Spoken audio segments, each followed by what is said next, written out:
Um, yeah, so it's any questions from the audience. I don't see any questions here immediately, but I do have some questions. Anna, I think maybe she had to go. I'm just checking my email, but I think maybe, yeah, she had to go. And I cannot see, yeah. So I think it's the four of us. I had a couple of questions for Anna, but I think we can discuss among ourselves. So I will start with thank you all for presenting, even under illness and being exhausted of the full day conference. But from Iko's presentation, I was very interested on how he is doing the graph analysis and blockchaining that and creating that crypto twin. I just wonder what is the value that brings for digital twinning. If you get anything that you wouldn't get, for example, by just hashtagging an IFC and putting the Yeah. hashtag in the blockchain. So is Yeah. there what is the computational benefit of that? So there are two layers that I think are adding compared to you're trying to kind of first of all understand what exactly we're tokenizing, and within a model we're not only tokenizing the components or the materials that might come into play, but also, for example, the spaces. And for us, the whole process, and it's not really evident because it's, there's been, well, let me take a step back. As we all know, having worked in the space for some while, there's a lot of promise of what blockchain can bring to construction. But then when you go and try to really be interoperable, you understand that finally you need to first build infrastructure to realize that promise. And this prototype is more of an infrastructure that will then come into play on bringing that value forward. So the first thing is that everything is interconnected in graphs on the topologic side, on the graph database side, and on the smart contract. So we've modified the smart contract to not only have a hierarchical top-down tree, but also lateral connections between the nodes. So a token on the smart contract will know, for example, what kind of walls it has next to it, or which spaces does it belong to. Because it sounds a lot like the research that Peter Russell is developing in Tijuana University. It was yeah. So we saw today that a couple of presentations were moving in I want to say the right one of direction, his but students. Yeah. it's the same direction. Yeah. Yeah. So the main idea here is that once you have that on chain and on a database, you can then layer, for example, from the design stage, you can layer, for example, payments using oracles if it gets constructed. You can arrive at an operations digital twin. Funnily enough, operations people actually tell us they don't really care about BIM. They care about more flat kind of structures. And who says that? Operations, a lot of operations people we talk to, they don't care so much about the building information modeling, but actually Never mind operations. The client likes BIM because they save money, a lot of yeah, money. exactly. So anyway, the main idea I think there is having the graph essentially both on the graph database and the smart contract, and that then makes it massively easier to do anything else you might want to do, including managing an asset at the level of construction, doing payments on it, and so on and so forth. So we are also building a token explorer that looks at that. So it will look very much what the research from Tsinghua, maybe with a couple of spins on that, would work on.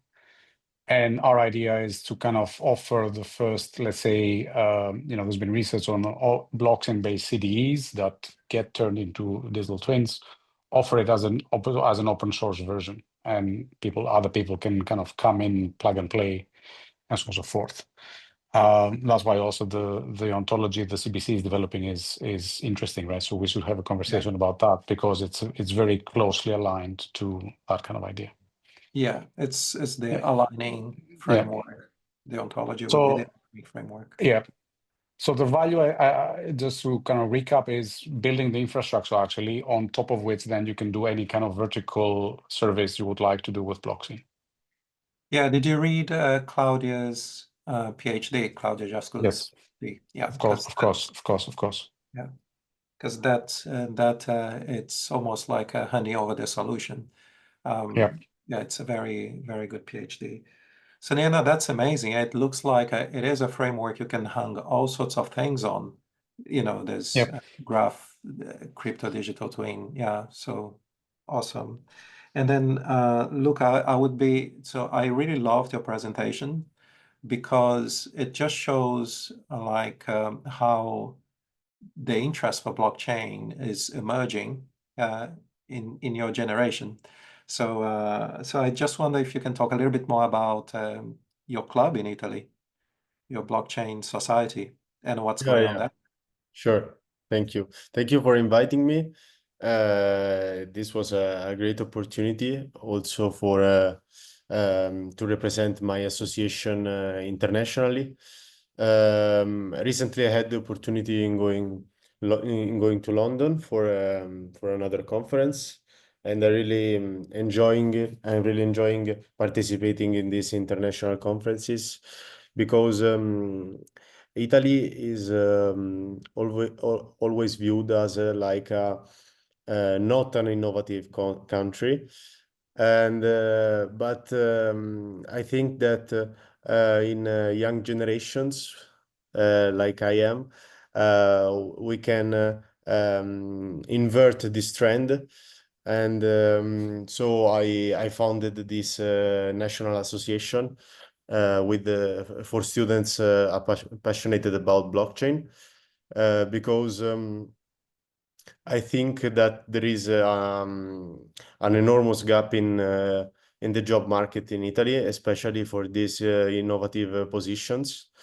So the goal is to fill the gap between students who are passionate about blockchain, but even about innovation in general, because we're doing also events that cover not only blockchain, but innovation in general. So also artificial intelligence, quantum computing, and also digital identity, which is a very niche topic, in my opinion. So for the events we have this kind of view on innovation in general, while we have also a research division where we write papers mainly on blockchain. But I think this is more than it is a movement, not just an association, because I think that to invert some negative trends, you need to start from the bottom. So from the younger generations, for the students, I'm currently at probably my last year of studies, and I already had an internship at Banca Sella in the DLT digital asset team on the product side. And now we are organizing some events. We also organized a company visit with Banca Sella. We brought 20 students in their offices to see how innovation, how is the innovation part of a medium-sized bank. And Sella is probably the most innovative bank in Italy. So it was perfect. Nice, yeah. So do you have, and it's a question for everyone, but I'll ask you, Luca, first, but I think, Paulina, you could also comment on it. So as you know, I'm Brazilian, yeah? So I'm born in Brazil, but I've been in London since a long time, since I was like 16. So do you know this payment method in Brazil called Pix? Did you ever hear about Pix? How is it called? Pix, Oh, P-I-X. yeah. I don't So know. that's instant payment from wallet to wallet, bank payment from account to account, and absolutely everybody uses it. You hardly see people using cash nowadays, and it's absolutely everywhere, and it's backed by. Is it like M-Pesa, the form of DLT used in Africa? No, no, it's not, because it's not DLT. It's a system Okay. that is backed by the Brazilian bank, and Okay. everybody uses it. There is like a zero fee, so you can send any amount of money to I mean, anyone. instant payments is a huge It's an thing. instant payment. It's It's not, you know, almost everywhere. All yeah. And then the institutions. very odd thing is now that like in Paris, if you're in Paris, you can use Pix. I think in some places in Italy you can use Pix. There are some mediators offering the service. I think in some states of the US you can use Pix, and it's like it's just like a crypto wallet, but you use your mobile and you send money with no fee. Yeah. And the new banks and this is like a absolutely huge thing in Brazil, at least. There is a bank called Nubank, which was funded by Warren Buffett. So he's one of the big investors. And then they use also Pix for absolutely everything. And you can also trade with, not trade, pay or invest in crypto assets. And like that bank, there are many other banks appearing. And I just wonder if you see there's also happening in Italy or in your countries, because it's I can tell you absolutely that revolutionizing everything. I can tell you the China story on this. Yeah, like having WeChat. lived it, having lived it since 2011, right? So Yeah, I lived in China for 7 years, and even before blockchain became a global story, they used WeChat and Alipay essentially. So Tencent and Alibaba are kind of like the big fintech giants yeah, with the backing of the government, right? And essentially, when I left China, I didn't use any cash. Even if you had to pay like charity, right? You would, the person receiving the charity, they would have their own QR code, and you would do instant yeah, payments. Now, the story with the digital yuan is, and this is why the Chinese government doesn't like blockchain, is that they cannot control it.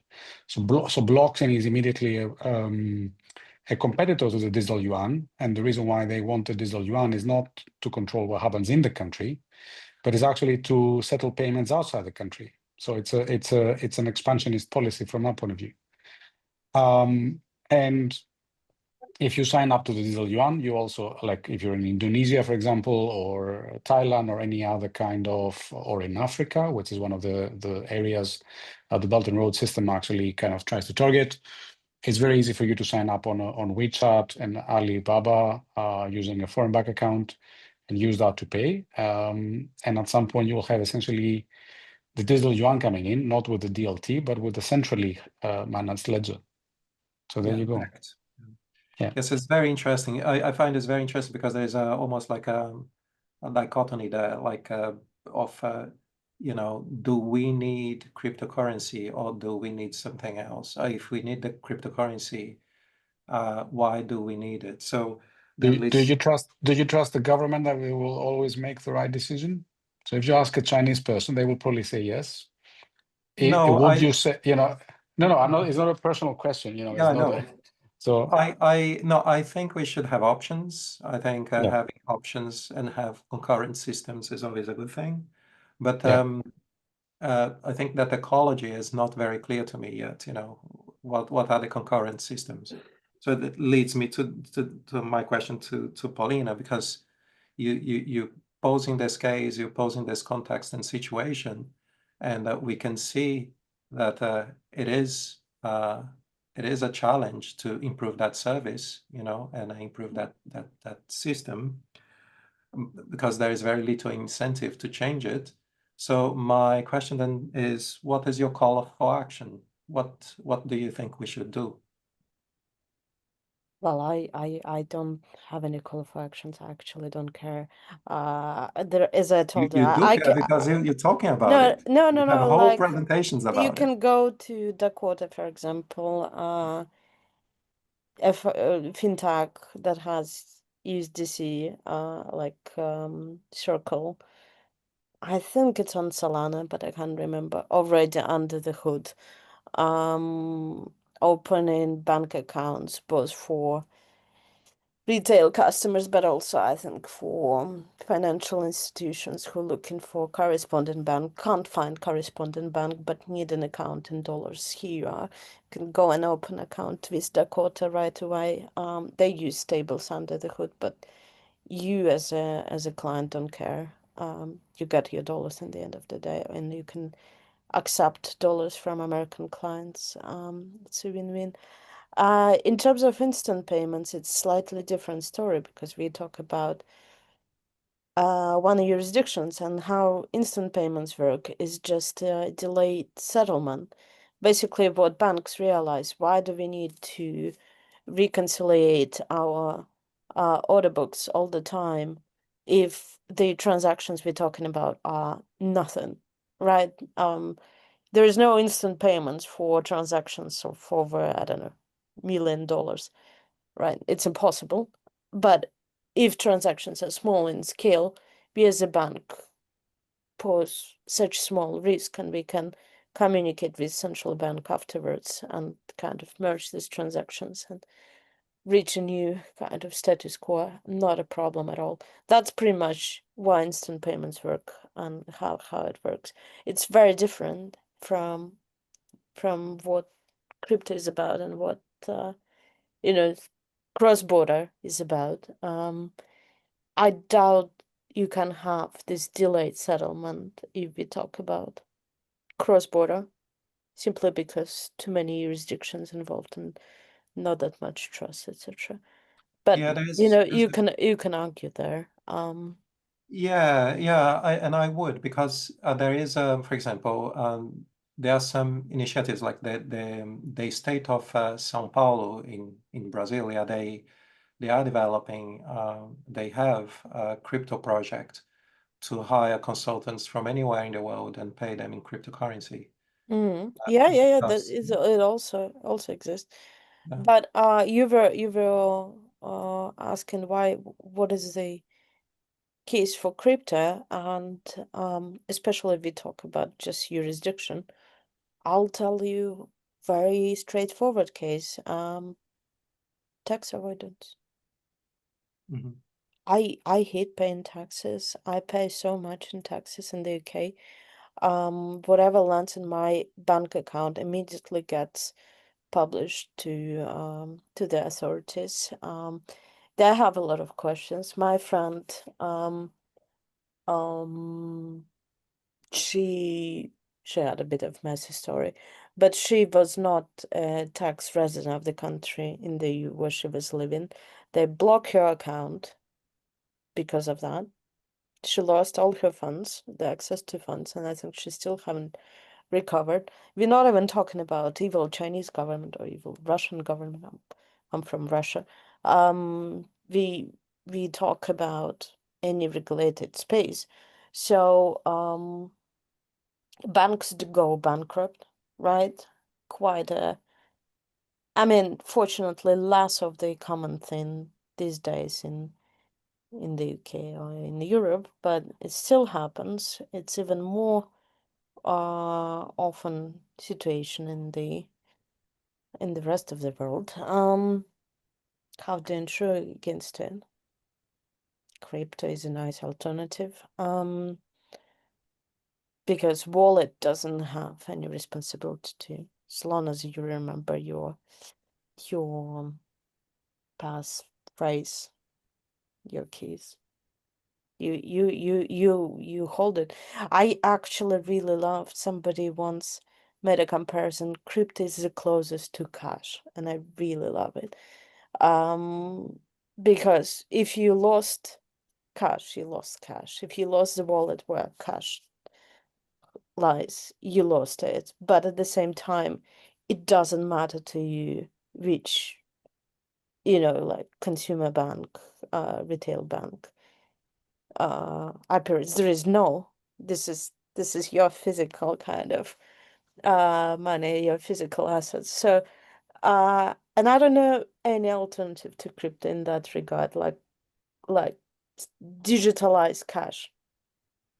you will always Well, be exposed to the risk of the bank or any institutions where yeah. you have the account. And then ideological. I still believe there are so many people who are upset about monetary policy, upset about inflation rates, upset about whatever other stuff. They don't like whole CBDC's discussions. They don't believe in privacy. I feel uncomfortable that my bank sends all the information about what I own and what I spend and what I do with it to authorities. So yeah, that's a solid case. I think so I believe there is a reason why crypto is there and why it's besides all the ups and downs still there, and it's growing, and more even institutions open up to it. Yeah, I think that also traces back to some of the limitations of democracy. So if people don't like to pay taxes, they can find a way to do not pay taxes. But Yeah. if they do like to have public services and they like to pay taxes and have accountability for the money they are giving to the government, So I think it cut both ways, and I think that's all very interesting. But I was hoping that we would say that the big question here is to create that ecosystem that actually sanitizes the services we get from crypto usage, because that needs to be fixed. For instance, if I had What to do you send, mean? like for example, if I need to send money to somebody and I want to use crypto, I would just send from my crypto wallet to somebody's crypto wallet. I wouldn't use a middle service, a middleware somewhere. I would I just mean, go you and can send the money. you can do that, and you can You do can that definitely do already. that. Yeah. The question is like, what do you do after? Because obviously there is still very limited economy for crypto and stables.